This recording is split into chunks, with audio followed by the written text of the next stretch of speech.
Welcome back to Great Day. June 19th, 1865, African Americans in Texas got the news that all enslaved people were now free. But free to do what? Segregation made even the most fundamental needs difficult. Finding a place to live, buying property, access to education, shopping at many businesses for basics, and even something as important as health care. The Houston Negro Hospital was dedicated on Juneteenth, 1926 in 3rd Ward. It was built to serve a community that was often denied access to other hospitals. Our next guest uncovered this story through years of research into his own family history. In his book, The Houston Negro Hospital, The Untold Legacy of Riverside General, he brings to life a chapter of Houston history that many have never heard about. Author Carlton Houston joins us to share the story of that community that built hope and health care against the odds. Good morning. Good morning. Thanks for having me. Thank you. Okay, first of all, the last name Houston, that works. Right. My mother was a Drake in 3rd Ward, and she just happened to marry a Louisiana kid named Houston. There you go. All right. You're a former Emmy Award-winning journalist. You spent years researching family history. Focus on the life and legacy of your grandfather, Dr. William M. Drake. There's the Drake name that you talked about. Yeah. But I say that to say this. You have that skill set of curiosity, and you were able to stop down and really look at the curiosity within your own family. So this book goes beyond Houston history. It does. And the story of the hospital actually found me. I was doing the research, trying to figure out more about my grandfather. He died in 1948. I never knew him. Right. My mother had told me he was a doctor, and I thought, oh, that's nice. And the more that we uncovered, she was a little girl when he died, and so she didn't have a chance to ask adult questions and to understand and have that perspective about the life that he lived. Yeah. And the dynamic at that time, when you said he was a doctor, there was literally two universes working. There were black doctors, white doctors, black hospitals, white hospitals. That's right. Give us an idea of, in 1920s, what Houston healthcare for African Americans looked like. Black people were dying at a rate 2 to 1 compared to white people in Houston. And so if you were black in the 1920s, you had two choices. You could go to the city county-run hospital, Jefferson Davis, and they take you to the basement and treat you there. Wow. Or you could die at home. And so the Houston Negro Hospital was built as a solution by a wealthy oil man to give black people a chance at better health care. Yeah, it was part of, literally, they had a America's Black Hospital movement. There had to be a movement where people stood up and said, hey, wait a minute, we're human beings too, we need health care too. And so it was dedicated on Juneteenth in 1926. Dignity and healthcare access during the Jim Crow era, as you just mentioned, was just tough to deal with. It really was. It was a challenge for the doctors like my grandfather. He had a degree from Meharry, which was one of the key schools that was training black doctors in that time. Because they couldn't go to all medical schools. Right, because of segregation. Yeah. Then he went north to the University of Illinois and got a second medical degree. But yet, even with all that training, he still couldn't admit a patient to Jefferson Davis here in Houston. Wow. So he was at the forefront of that fight to get a better facility where he could do his life work. Yeah, and his life's work included being that surgeon and black community leader. All right, Joseph Cullinan was a white oil magnate. Mm-hmm. How did their paths cross? So Joseph Cullinan founded Texas Oil, which later became Texaco. Yeah. And so he was an extraordinary leader in his time as a white man. He was president of the State Chamber of Commerce, and he stood up to the Klan during that day, which was not a safe place to be. It was dangerous, yeah. In the 1920s. Yeah. And so when he built the hospital, he said, I want it to be run by black doctors. I want it to serve the black community.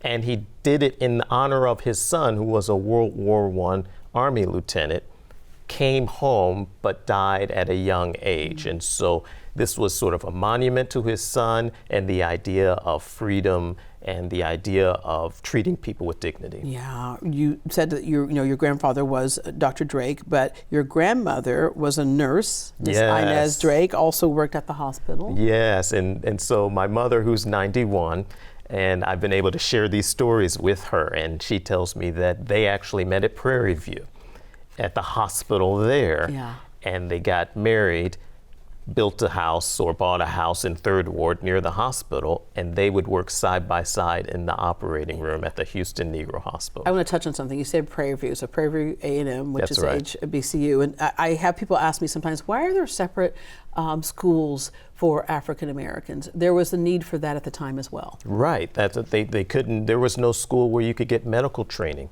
in the state of Texas. And so legendary trailblazers like Thelma Patton Law, she was the first OBGYN here in Houston. She went to Howard in Washington, D.C., got her medical degree, and then she came back and served her community for the rest of her life. Yeah, your mother never had the chance to have those adult conversations Right. with your grandfather because, as we mentioned, he passed early. So many of those stories were lost. You literally had to research and find them. So for people who are curious about their family and haven't asked those questions before, where do they start? They start by asking questions. They start by listening to their elder stories. They start by writing those Some things of my down. mom's elder stories got better and better over time. Like she started walking more miles up the hill in the snow. I'm like, that's not how you started out. Why are we walking up more? You know, it's so funny because sometimes they will tell you the same story over and over. And the thing I've discovered is that those little stories are actually doorways into bigger stories because they've lasted over the years. And so you just listen and pay attention to those details and they might help you learn something. Yeah, and write it down. All right, your mom is now 91 years old. You sent is. her the first copy of the story about did. her parents' lives, the construction and battles around the hospital, all of that. What was that like for her? It's surreal to have lived 91 years and then to learn new things about what was going on around you. She was just a kid. Yeah. You know, I asked her, I said, did you have a sense that this hospital was separate than the other hospitals? And before I could even finish the question, no, it was the hospital. It was the Just hospital. the hospital, yeah. And she grew up in there and she went to school across the street from there and she rode her bike up and down and that was just her world. And having her parents working at the hospital was a part of that. Yeah, you had a different perspective. Absolutely. And I encourage so many people, when you find that information, share it with your parents. You never know what you unleash. Yes. I remember my dad just always, he said that his dad was an alcoholic, and that really hurt him. I said, well, Dad, I just did the research on your dad, and we found out all kinds of things. He was actually a big leader in his field in terms of mechanics, and everybody would come from miles around to take it to him because There's more to his life. And I said, I go, what made you think he was an alcoholic? He goes, well, it was during Prohibition, and I saw him take a drink once. I go, well, that didn't, but in a little boy's mind, he was Right. like, oh, he wasn't supposed to do that. Yes. Turns out that really wasn't the case after we started talking to so many other family members, and they went, well, he may have taken a drink once, but he was not. Right. So it's interesting when you just unveil other information. All right, there was a missing bronze dedication plaque that that plaque had been at the hospital and it had gone missing, and so on the hunt for that. So we found it in February. This plaque was mounted to the wall at the entrance of the hospital. So you walk through the front doors, you would see that this hospital was dedicated to the Black community.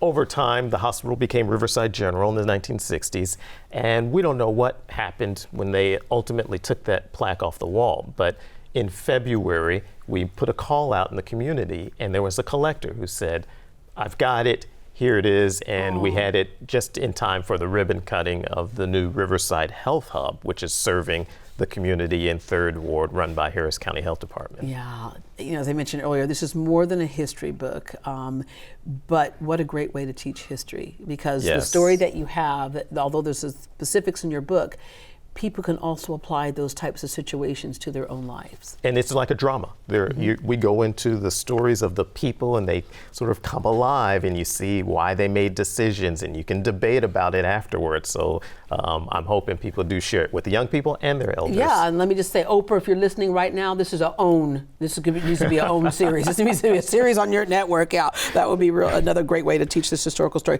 All right, people have a number of opportunities to meet you, talk to you, and I always love when we can actually meet authors. So many times we get something off the shelf and we have no idea. You know, we have a lot of questions at what was behind it, but you have tonight at 6 p.m. at Kindred Stories, tomorrow 11 a.m. Prairie View A&M University, Wednesday 12:45 Julia C. Hester House, Thursday Houston Public Library, the African American History Research Center at the Gregory School, which is a jewel in terms of if you're trying to go through your family history. Great stuff there. Deluxe Theater also tomorrow night at 7 o'clock. And then the dedication on Juneteenth. Yeah. 100 years later, they're at the site of the Riverside Health Hub, the new Riverside Health Hub. Well, thank you so much for sharing this with us. Thank you. And I know your grandfather would have been so very proud of you. And we're so proud of their legacy too. You know, what they did helped us to be where we are today. All right. You can buy your copy of the Houston Negro Hospital, The Untold Legacy of Riverside General at Kindred Stories Bookstore, where he will be tonight at 6 p.m. for his book tour. And for a full list of where you can meet Carlton Houston this week, visit greatdayhouston.com.